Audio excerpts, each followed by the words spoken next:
حضرت خلیفۃ المسیح الاول رضی اللہ عنہ فرماتے ہیں، تم اس حبل اللہ کو آپ مضبوط پکڑ لو، یہ بھی خدا ہی کی رسن ہے جس نے تمہارے متفرق اجزاء کو اکٹھا کر دیا ہے، پس اسے مضبوط پکڑے رکھو۔ تم خوب یاد رکھو کہ معزول کرنا اب تمہارے اختیار میں نہیں۔ تم مجھ میں عیب دیکھو، آگاہ کر دو، مگر ادب کو ہاتھ سے نہ جانے دو۔ خلیفہ بنانا انسان کا کام نہیں، یہ خدا تعالیٰ کا اپنا کام ہے۔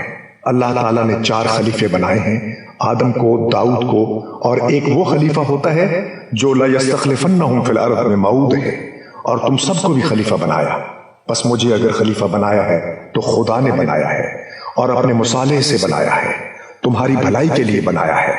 خدا تعالیٰ کے بنائے ہوئے خلیفہ کو کوئی طاقت معزول نہیں کر سکتی، اس لیے تم میں سے کوئی مجھے معزول کرنے کی قدرت اور طاقت نہیں رکھتا۔